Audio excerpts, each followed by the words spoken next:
Okay, हम लोग discuss कर रहे हैं ये एक सॉन्ग लोचन दास ठाकुर जी के द्वारा, के जाबे भव सिंधु पार। ये लोचन दास ठाकुर जी ने सॉन्ग लिखा है। आप लोग अपने गूगल में भी देख सकते हो ये सॉन्ग। आप इंटरनेट पे टाइप करोगे ना तो वहाँ पे आ जाएगा। के जाबी भाई भव सिंधु पार, धन्य कलियोगेर चैतन्य अवतार। हमार गौरंगेरा घाटे आदान खे अबाए, जड़ा अंधा आतुर अवधि पार होए। हरि नामेर नौका खानी श्री गुरु कांडारी, संकीर्तन खेरोयाल दू बाहु पासारी। सब जीवा होइला पार प्रेमेरा बतासे, पड़िया रोहिला लोचन आपनार दोषे। ये लोचन दास ठाकुर के द्वारा सॉन्ग है। आप गूगल पे टाइप करो लोचन दास ठाकुर और सॉन्ग का नाम लिखो के जाबी भाई, इतना लिख दोगे आप तो आ जाएगा। ओके, सो ये सॉन्ग चैतन्य मंगल का सॉन्ग है। हमने अभी आज ही शाम को गाया, बहुत सुंदर सॉन्ग है। इसकी ट्यून भी अच्छी है, आप लोग बाद में गूगल में सुन लेना। इसकी ट्यून, इसकी पर्टिकुलर ट्यून है जो कि नरहरि सरकार ठाकुर, लोचन दास ठाकुर नरहरि सरकार ठाकुर के डिसाइपल थे और लोचन दास ठाकुर ने उनकी गाइडेंस में चैतन्य मंगल लिखी है। तो नरहरि सरकार ठाकुर एक सिंगर थे, वो सारे सिंगर्स थे। नरहरि सरकार ठाकुर, मुकुंद, रघुनंदन, ये सारे सिंगर्स हैं। तो चैतन्य मंगल उन्होंने सॉन्ग्स के रूप में लिखी है। आप लोग तो चलो इंग्लिश में पढ़ते हैं, वो अच्छा भी है, उसमें कोई बुरा नहीं है, बट बंगाली में पढ़ोगे तो उसमें और रस आता है, क्योंकि वो बंगाली में सॉन्ग्स के रूप में लिखी गई। इंग्लिश में सॉन्ग्स को ट्रांसलेट करना मुश्किल होता है ना। सो ये सॉन्ग है उसमें से एक, लोचन दास ठाकुर जी का। तो लोचन दास ठाकुर जी यहाँ पे कह रहे हैं इस सॉन्ग में, के जाबे भाई भव सिंधु पार। Very nice. ये वो कह रहे के जाबी, कौन जाएगा भव सिंधु पार। 2 बार कह रहे हैं कौन जाएगा। सो 2 बार क्यों कह रहे हैं, क्वेश्चन ही है कौन जाएगा। एक बार कह सकते थे कौन जाएगा भव सिंधु के पार। सो एक्चुअली जब मैंने पढ़ा था तो ये लाइन तो मुझे ईसो उपनिषद के मंत्र 13 का स्मरण आ गया। जो इस्कॉन में आप ईसो उपनिषद पढ़ो तो मंत्र 13 है। तो मंत्र 13 जो है उसमें ईसो उपनिषद का, तो उसमें लिखा है आसुर नाम ते लोका अंधेना तमसावृता। उसके बाद अंधा प्रविशंति, अंधा प्रविशंति ये के आत्मा हनोजना, कि आसुर नाम ते लोका, कि संसार के, कि जो, तो वहाँ पे उपनिषद में कह रहे हैं कि जो लोग अपनी आत्मा का हनन करते हैं, जो लोग अपने आत्मा को मारने वाले हैं, वो अंधेरे ऐसे लोक में जाते हैं जहाँ पे असुर लोग होते हैं। आत्मा का हनन करने वाले मतलब भक्ति ना करने वाले। जो भक्ति नहीं कर रहे वो अपनी आत्मा का हत्या ही कर रहे हैं, सुसाइड ही कर रहे हैं। बल्कि एक बहुत बड़े सूफी सेंट है, तो मैं पढ़ रहा था, तो वो यही कह रहे हैं कि जिस आत्मा ने भक्ति के कपड़े नहीं पहने, उस आत्मा का फायदा ही क्या है। Very nice. सबने शरीर के कपड़े तो पहने हुए मगर भक्ति के कपड़े नहीं पहने। सो उपनिषद मंत्र यही कह रहे, जो भक्ति नहीं कर रही वो मरी हुई आत्मा है। मगर वहां पे पॉइंट ही नहीं है। वहां पे पॉइंट मैं बता रहा हूं, ये के आत्मा हनोजना, ये जो वर्ड यूज हो रहा है ना, ये के, तो प्रभुपाद ट्रांसलेट कर रहे हैं जो कोई भी हो। ये मतलब जो के मतलब कोई, यहाँ पे भी के जाबे आ रहा है, कौन जाएगा। जो कोई भी हो, चाहे वो भक्ति नहीं कर रहा, वो नरक जाएगा। Very interesting insight. तो श्रील प्रभुपाद लिख रहे हैं कि चाहे वो पापी हो चाहे पुण्यवान हो, जो कोई भी हो, चाहे गरीब हो चाहे अमीर हो, चाहे वो रिस्पेक्टेड हो इस संसार में, सब नरक चले जाएंगे। आसुर नाम तो नरक मतलब ऐसे लोग जो आसुरी लोग हैं, जहाँ पे आसुरी प्रवृत्ति जागृत हो जाती है, अपने आप जागृत हो जाएगी। आपको कुछ नहीं करना पड़ेगा। आपका अपने आप ही उन लोगों में मीट खाने का मन करेगा, अपने आप ही खून पीने का मन करेगा, अपने आप ही टॉयलेट खाने का मन करेगा, अपने आप अगर जाएगा। आप कुछ नहीं कर सकते उसके अंदर, ऐसी हालत हो जाएगी। तो यहाँ पे वही कह रहे हैं के जाबे भाई, कौन जाएगा इस संसार में भव सिंधु के पार। कौन जाएगा मतलब कि एक्चुअली लोचन दास ठाकुर ये कह रहे हैं कि कितना मुश्किल है भव सिंधु के पार जाना। लोचन दास ठाकुर खुद एडमिट कर रहे हैं बहुत मुश्किल है। कौन जाएगा, कौन जाएगा? क्या योगी लोग जाएंगे? क्या ज्ञानी लोग जाएंगे? क्या जो भक्त हैं वो जाएंगे? जो और विष्णु के भक्त हैं और वो सारे डिवोटीज भी हैं, वैष्णव भी, क्या वो लोग जाएंगे? लोचन दास ठाकुर के अकॉर्डिंग वो कह रहे हैं, वेल, धन्य कलियुगेर चैतन्य अवतार। कौन जाएगा? जो चैतन्य महाप्रभु की शरण लेगा। कलयुग को चैतन्य महाप्रभु ने धन्य कर दिया है। जैसे राम भगवान ने वानप्रस्थ आश्रम को धन्य किया, चैतन्य महाप्रभु ने संन्यास आश्रम को धन्य किया, कृष्ण भगवान ने गृहस्थ आश्रम को धन्य किया, नरनारायण ऋषि ने ब्रह्मचारी आश्रम को धन्य किया, वामन अवतार नरनारायण ऋषि। उसी प्रकार चैतन्य महाप्रभु ने कलयुग को धन्य किया है। कलयुग एक्चुअली इस कलयुग में इस हरे कृष्ण क्या कर दिया, तो इस कलयुग में जन्म लेना बहुत बड़ी बात है, स्पेशली अभी, ऐसा हमारे आचार्य लिखते हैं। मतलब ब्रह्मा जी के तो कौन सा चल रहा है? ब्रह्मा जी के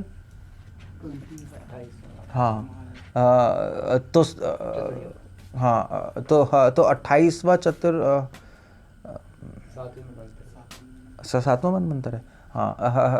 तो ब्रह्मा जी के 7वें मनमंत्र का 28वां चतुर्युग, जिसमें चैतन्य महाप्रभु खुद आते हैं, ओरिजिनल कृष्ण चैतन्य महाप्रभु के रूप में आते हैं और प्रेम बांट रहे हैं। और इस सॉन्ग आप पढ़ोगे, प्रेम किसको बांट रहे हैं? जब मैंने पढ़ा मैंने कहा यार कि जब वो सबको बांट रहे हैं तो हम क्यों नहीं है लाइन में? हमने क्या गलती कर दी? क्वेश्चन ही है। लोचन दास कह रहे हैं अमार गौरिंगर घाटे, वो कह रहे हैं, तो लोचन दास कह रहे हैं कि जो मेरे गौरंग महाप्रभु हैं, अब ये बहुत इंपॉर्टेंट है, मेरे गौरंग महाप्रभु, हमें महाप्रभु से अपना कनेक्शन बनाना बहुत ज़रूरी है। कुरान में कुरान में एक वो आती है आयात कहते हैं कुरान, जैसे संस्कृत में श्लोक कहते हैं ना, कुरान में आयात कहते हैं। तो कुरान में आयत आती है कि ignorance is better than that knowledge which do not connect you to the source of everything. Hindi में कैसे कहेंगे? कि अज्ञान उस ज्ञान से अच्छा है जो आपको सृष्टि के मूल से जोड़ नहीं रहा, जो आपको भगवान से नहीं जोड़ रहा। फायदे क्या उस ज्ञान का?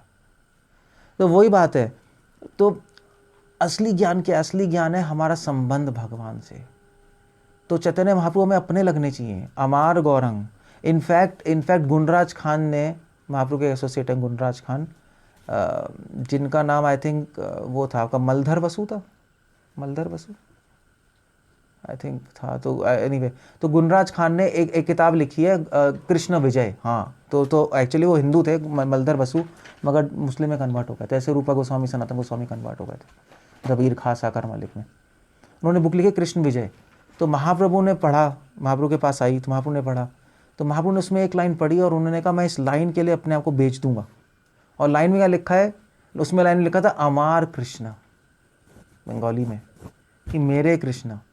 ये सेंटिमेंट होने बहुत ज़रूरी है कि हम, मेरे कृष्ण है, मेरी राधा है, मतलब मेरे मास्टर कृष्ण है, मेरी राधा स्वामिनी है।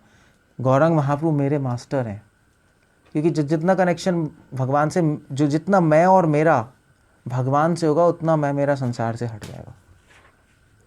बस यही है। बुक में क्या पढ़ रहा था एक और, अच्छा हाँ, तो कुरान में एक और आया। मैं कुरान की, मैं नहीं कह रहा कुरान पढ़ लो मुझे कुरान याद आ रही क्योंकि मैं पढ़ रहा था। कुरान में भी लिखा है कि जो ज्ञान आपको अपने से दूर नहीं करते वो ज्ञान अज्ञान है। ब्यूटीफुल सेइंग, मतलब क्या सेइंग है। जो ज्ञान आपको अपने से दूर ना कर दे, जो आपको अपने से दूर ना कर दे, वो अज्ञान है। That knowledge which do not detach you from your self is ignorance. Beautiful है। मतलब तो हम सोच रहे हैं ना मैं मेरा हूँ, हमें सोचना है भगवान मेरे हैं, उल्टा करना है। ये ममत्व, इसको कहते हैं ममत्व। रूपा गोस्वामी यही लिख रहे हैं, ये ममत्व भगवान में डालना होता है। इसके लिए फिर साधना है, प्रैक्टिस है, इसके लिए डिज़ायर है। सबसे इम्पोर्टेंट इच्छा होनी चाहिए कि मैं भगवान से अपना कनेक्शन चाहता हूँ, इच्छा मेन है। बाकी साधना तो इच्छा को बढ़ाती है। साधना क्या है? साधना तो ये समझ लीजिए कि घी है और आग है इच्छा। तो अगर आप साधना ही करते रहोगे, अगर घी डालते रहोगे, आग ही नहीं होगी तो क्या होगा? कुछ भी नहीं होने वाला। इच्छा को बढ़ाने के लिए तो साधना कर रहे हैं। माम इच्छा तुम धनंजय। सो ये कह रहे हैं अमार गौरंगेरा घाटे, कि मेरे चैतन्य महाप्रभु के घाट पे आदान खेबय, एक बोट पड़ी हुई है जो इस भवसिंधु के पार ले जाएगी आपको। मतलब सीधा श्रीमद् भागवतम का ही कंसेप्ट है। वो क्या है, भागवत में लिखा है कि महाजन लोग एक बोट छोड़ के चले जाते हैं, इस पे बैठ के सब पार हो जाते हैं। तो एक बोट पड़ी हुई है और कौन जा रहा है उसमें? जड़ अंधा आतुर अवधि पार होए। कोई जड़ है, अंधा है, आतुर है, सब लोग पार हो रहे हैं। अवधि मतलब इमीडिएटली, मतलब कोई प्राइस, कोई निःशुल्क है, आप कोई भी बोट पे बैठ जाओ और उसको पार कर देंगे। तो यहाँ पे जड़ अंधा आतुर कौन है? यहाँ पे ये समझने वाली बात है। जड़ कौन है? जड़ वो है जिसमें कोई ज्ञान नहीं है, अज्ञानी। कोई शास्त्रों ज्ञान उसको पता नहीं, उसको समझ नहीं आ रहा, कोई वेदों का ज्ञान नहीं है, कुछ नहीं पता, जड़ मतलब। और अंधे कौन है? अंधे वो हैं जो कि ज्ञानी लोग हैं, योगी लोग हैं, जिनको नॉलेज है मगर गोल ही नहीं पता, अंधे हैं, गोल दिखाई नहीं दे रहा। और आतुर कौन है? आतुर है जो सिंधु पार करने आते हैं, जो मुमुक्षु हैं, इन्हें पार होना है। तो लोचन दास कहते हैं सभी अलाउड हैं, आ जाओ। ऐसा अवतार तो कहीं देखा ही नहीं हमने। तो चैतन्य महाप्रभु तो ऐसे बांट रहे हैं प्रेम, जैसे सब्जी मंडी में आलू प्याज बिक रहा है। बहुत अजीब सी। मगर रोने वाली बात यह है कि हम लोग उस टाइम पैदा नहीं हुए। हम लोग पैदा होते तो हमें भी फ्री में मिल जाता, नहीं पहुंच जाते हम, पता नहीं कहाँ घूम रहे थे। जब महाप्रभु लीला कर रहे होंगे, पता नहीं हम लोग चाइना में घूम रहे होंगे, अमेरिका में, पता नहीं कहाँ घूम रहे होंगे, या देखा भी होगा फिर भाग गए। बट हमने मिस कर दिया। ये जो लोग पैदा हुए वहाँ, वो तो सब चले गए। सो मैं इस लाइन को यही सोच के पढ़ रहा था कि हो सकता है हमारा भी चांस हो। जड़ अंधे आतुर लोग पार कर गए तो थोड़े से तो चांस हो सकता है हम लोगों का। महाप्रभु जैसा कृपामय अवतार किसी ने देखा, मतलब महाप्रभु तो कंसिडर नहीं कर रहे ना योग्य योग्यता ना करा विचार। इसका मतलब ये नहीं कि हम फॉलो ना करें कुछ, इसका मतलब ये नहीं है कि हम साधना नहीं करें, इसका मतलब ये नहीं है कि हम महाप्रभु की कृपा का फ़ायदा उठा लें, क्योंकि हम लोग सेवक हैं। हम लोग सिर्फ नाव पे चढ़ के भवसिंधु पार होने नहीं आए हैं। हम महाप्रभु को हेल्प करने आए हैं कि वो नाव चला के हम लोगों को बिठा के आगे निकालें। उसके लिए तो हमें थोड़ा सा प्रोफिशिएंट होना चाहिए कि नाव कैसे चलानी है, हमें उसको तो सीखना ही पड़ेगा ना, भवसिंधु को पार कैसे करना है, महाप्रभु को मिशन में हेल्प करने के लिए। हरि नामेर नौका खानी श्री गुरु कांडारी। तो लोचन को कहने कि नौका किससे बनी है? ये नौका हरि नाम से बनी है। बिल्कुल श्रीमद् भागवतम का ही श्लोक का ट्रांसलेट करते हैं। श्री गुरु कांडारी। और इसके कैप्टन कौन है? इसके कैप्टन गुरु हैं। गुरु कर्णधारम भागवतम में आ रहा है नहीं? कैप्टन गुरु है, नौका हरि नाम से बनी है। संकीर्तन ख्यालु दो पाहु पासारी। और लोचन जाकर बहुत इंटरेस्टिंग इंसाइट है। वो कह रहे हैं कि इस नाव को चलाने के लिए चप्पू होते हैं ना। चप्पू क्या है? जो डिवोटीज ने हाथ खड़े होकर जो हरि बोल हरे कृष्णा बोल रहे हैं, वो चप्पू हैं दो हाथ, वो चप्पू हैं जिससे वो नाव चल रही है। क्योंकि हाथ ऊपर करना मतलब आप एक्साइटेड हो भगवान की शरण लेने के लिए, भगवान की भक्ति में आपको एक उत्साह है, और उत्साह से ही तो भक्ति चलती है। हरि नाम की नाव, हरि नाम की नाव जो है, हरि नाम है, उत्साह नहीं है तो क्या करोगे? पड़े रहोगे और कुछ भी नहीं होगा, आगे नहीं बढ़ सकते आप। तो बहुत अच्छी एनालॉजी दी है उन्होंने, बहुत अच्छी एनालॉजी दी है। और ये भी बताया है कि हमें हरि नाम के सिवाय कुछ करने की ज़रूरत नहीं एक्स्ट्रा। बस हरि नाम में आपको प्रोफिशिएंट बनना है, हरि नाम लेने में एक्सपर्ट बनना है आपको। श्रील प्रभुपाद ये बोलते थे बी एक्सपर्ट इन चैंटिंग। अब वो थोड़ा मुश्किल है थोड़ा सा कि एक्सपर्टनेस आ जाए हरि नाम में, लेकिन मन इतनी आसानी से नहीं लगता। बहुत सारी चीज़ें, नाम अपराध नाम आभास शुद्ध नाम जो भी है, और भगवान के नाम में एंट्रेंस बिना कृपा के और बिना दीनता के मिलती भी नहीं। सो संकीर्तन क्या दो भावी पाशारी सबा जीव होइला पार प्रेमेरा बतासे। तो लोचन दास ठाकुर कह रहे हैं कि सब पार कर गए। क्यों? क्योंकि वहाँ पे बहुत अच्छी हवा चल रही थी, ज़्यादा प्रयास भी नहीं करना पड़ा। और हवा किसकी चल रही है? प्रेम की। भागवतम कहती है कि वेदों के ज्ञान की हवा से ये बोट आगे बढ़ रही है। लोचन दास ठाकुर ने उस वेदों के ज्ञान को प्रेम में कन्वर्ट कर दिया, क्योंकि वेदों का असली लक्ष्य प्रेम ही है ना। प्रेम की हवा चल रही है और सबको छू गई और बोट को बहा के ले जाई जा रही है, ज़्यादा कोई प्रयास नहीं लग रहा। और पढ़िया रोहिला लोचन अपना दोषे, मगर लोचन दास ठाकुर अपने ही दोष से पड़े हुए हैं। लोचन दास ठाकुर और हमारे सारे गौड़िया वैष्णवों का मूड ही है कि सब चले गए और मैं बैठा हूँ। ये मूड बहुत कंड्यूसिव है हमारी भक्ति के लिए।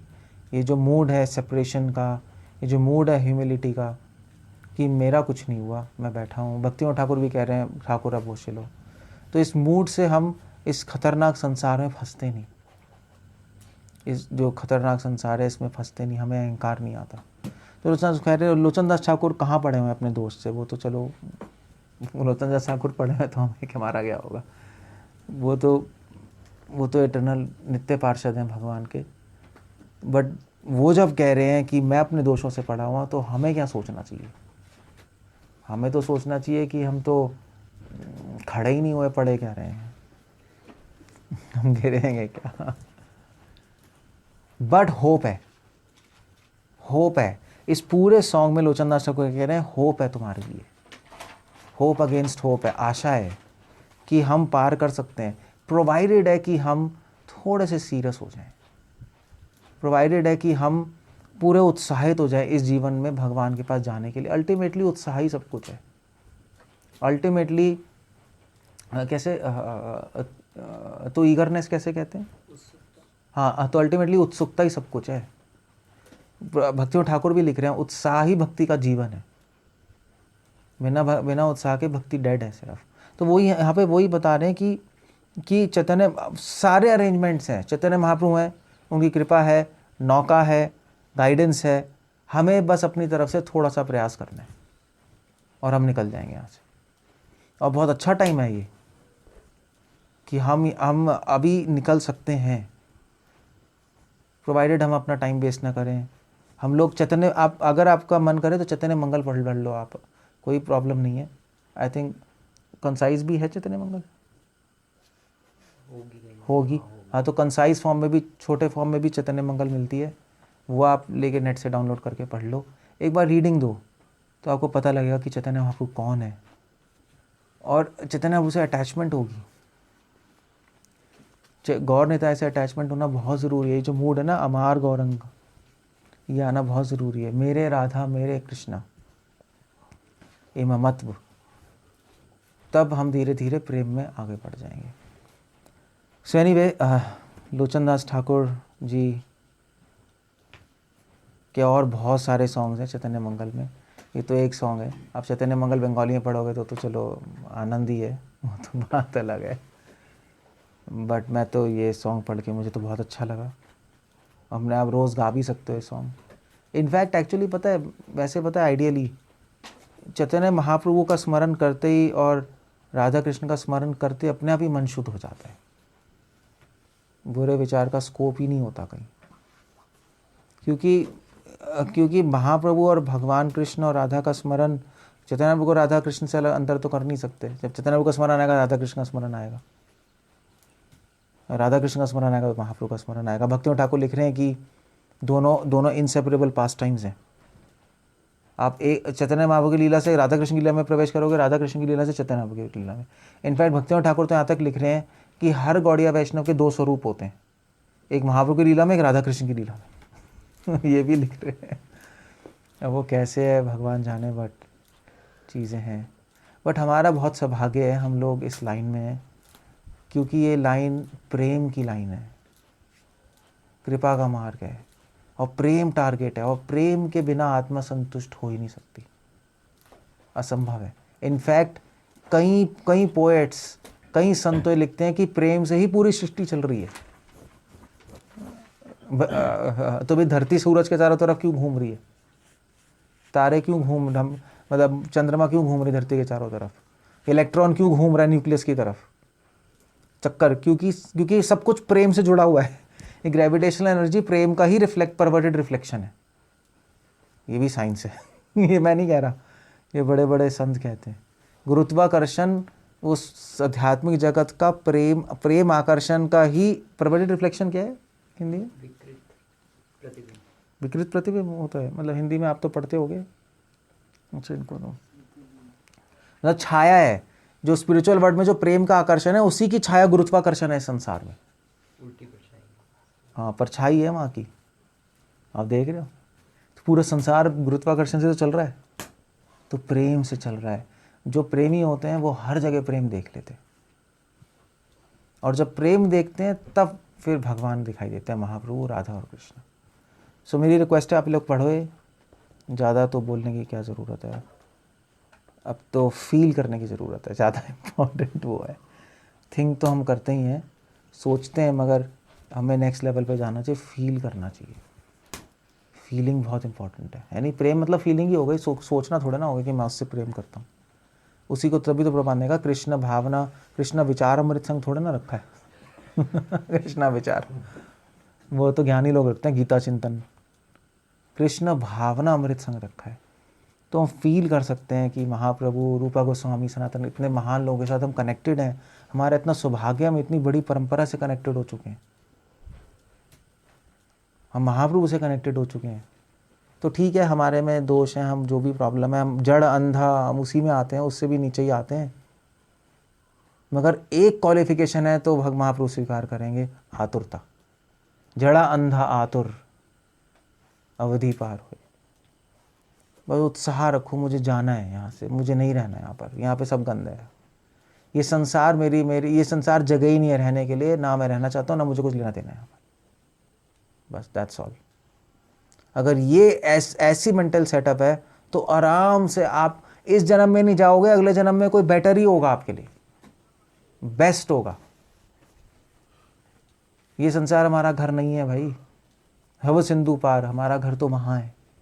शिला प्रभुपाद ने एक्चुअली ना, शिला प्रभुपाद ने महात्मा गांधी को लेटर लिखा था, और उस लेटर में महात्मा गांधी को लिखा था कि मैं आपको एडवाइस कर सकता हूँ कंट्री कैसे चलानी है, तो आप मुझे पागल आदमी समझोगे कि पता नहीं कौन बंगाली महात्मा गांधी वो एडवाइस कर रहा है। मगर प्रभुपाद ने कहा कि मेरे पास फॉर्मूला है सबको खुश करने का और सबको इस संसार से बाहर निकालने का, कि हमेशा हमेशा के लिए भगवान के पास चले जाएंगे और सड़ना नहीं पड़ेगा जन्म मृत्यु में। तो वो फॉर्मूला हरे कृष्णा चैंटिंग उन्होंने लिखा। फिर उन्होंने प्रभुपाद ने फ्रेंड में लिखा कि मुझे नहीं पता कि आपको लेटर मिलेगा नहीं मिलेगा, बीच में आपके सेक्रेटरी फाड़ फूड़ के फेंक देंगे, फेंक दिया होगा और क्या। उन्होंने कहा कौन लिख रहा है पागल। तो बट मेरी एडवाइस ये है कि मैं बिल्कुल सच बोल रहा हूँ और मैंने सत्य देखा है और मैं पहुँचा सकता हूँ वहाँ पर प्रभुपाद ऐसे बोल रहे हैं।